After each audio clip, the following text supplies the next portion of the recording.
is my Bridgeport Capstone project. This is a picture I took over I-95 coming back from stores. And it's right before our site, which is starting in this area down here.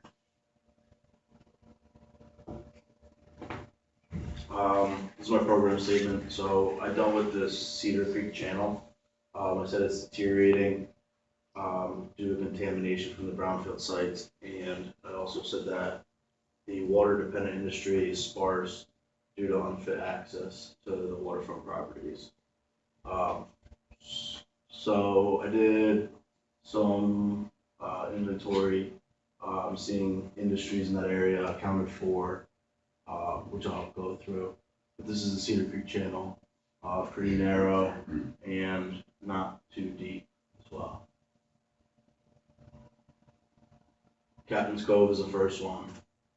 They lease out spots for boats, and they store boats as well. It's kind of right at the mouth of the Cedar Creek channel.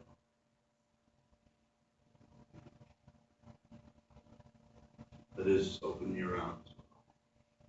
Industry number 2 is O&G.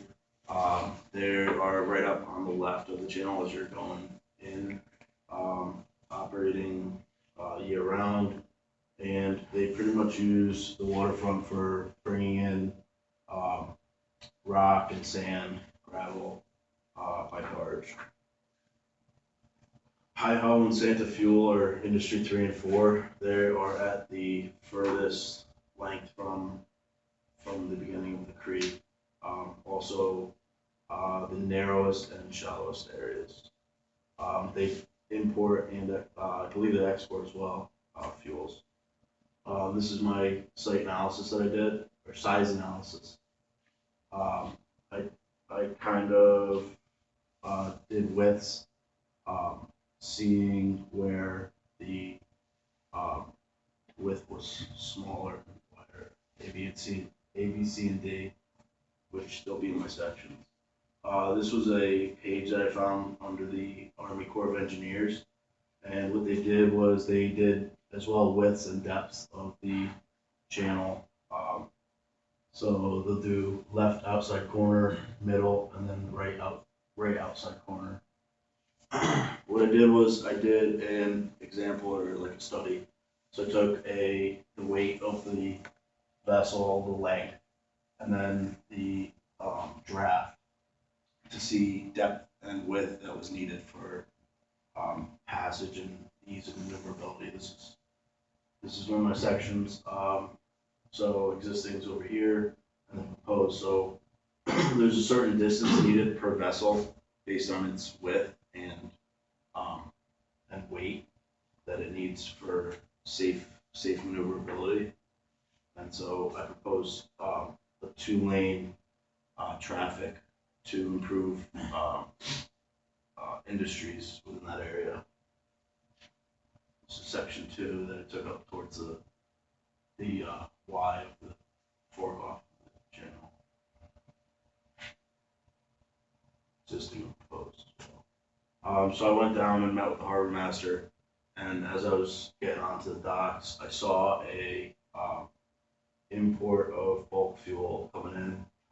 So I took 4 pictures, just so you could see I was at the furthest dock, and this was probably about 30 feet from me.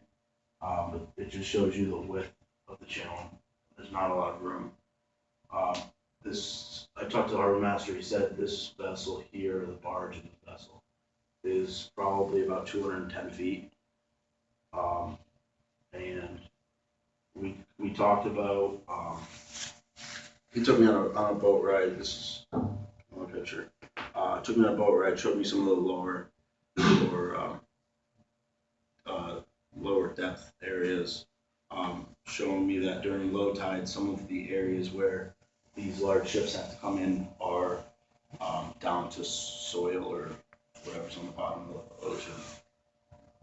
Picture 3 headed up towards the fuel areas.